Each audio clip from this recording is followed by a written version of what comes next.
How do we spark emotional connections? Anecdotes, quotes, as well as human imagery. I will showcase one of our work from a consulting side as to how we do it. And hopefully it would inspire some of you to take the same approach. I want to make a disclaimer. In terms of the design, please do not care so much about the design. I want you to focus on the principles of the story. Because sometimes you might say, wow, the design is like that, but I have a company template. I cannot achieve this outcome.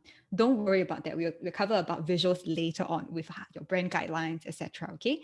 But here, let's focus on how we spark emotional connection through anecdotes, quotes, and human imagery.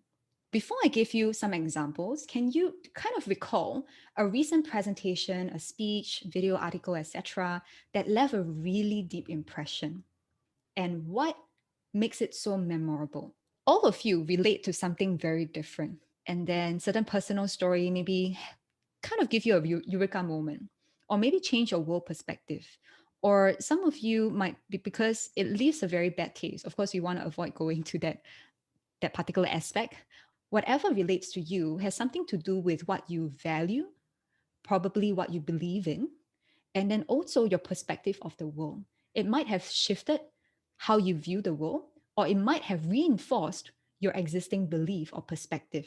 And again, I want to highlight and underscore this fact that when we do this exercise by recalling, we always want to tie it back to the reason why. Why do we resonate with certain things and not with others? Because the moment when we can be aware of how we make decisions or what we relate to, then we can use that very same principles for our conversation. But if we are just passively going through the flow, then we would never be able to spot all of these learning opportunities. So, homework for all of you, start looking at the world and see what are the different stories that you can pick up. What are the elements that you can use in your conversation? I think there are many different types of things that relate to us, right? It's also about understanding who are we trying to speak to and communicate with. The slides that I would be showing you is actually a presentation that we did for MAS, like the MAS bar. It has this very clear message about confronting our reality and to drive change, to really inspire people to say that, hey, amidst all of this negative situation, there is something positive that we can see, or there are opportunities for us to contribute right now.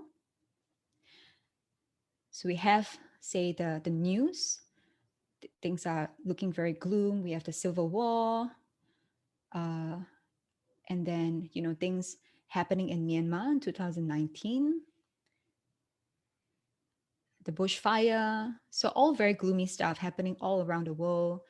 China tension, the economy, and then with that, kind of like a twist with quote is also one way to build emotional connection. A twist to say that while everything is negative, there's an opportunity to rise, and then be the change within. So what can we see here? We see the use of news articles also capturing very vivid scenes of events. And then we have a quotation. So that actually adds credibility because it also helps people to say, hey, this is something that I've seen in many different outlets. And then indeed, it is true. Maybe they are also in that situation. Maybe their country, they have bushfire. And yeah, it's just a lot of all this chaos happening all at the same time. So they can relate to is something that is very recent. We call this a recency effect. Then there's also something inspirational with quotes, with spiritual leaders or with athletes like Kobe Bryant. With a mesh of all of this, it inspires people. Then you realize there's also contrast. One, it's contrasting about all of this chaos. On the flip side, it's about the possibility. And then, of course, subsequent slides in this is to talk about how we can ignite that change. So this is one example of how you can use the different elements, anecdotes, quotes, as well as stories like news stories and articles.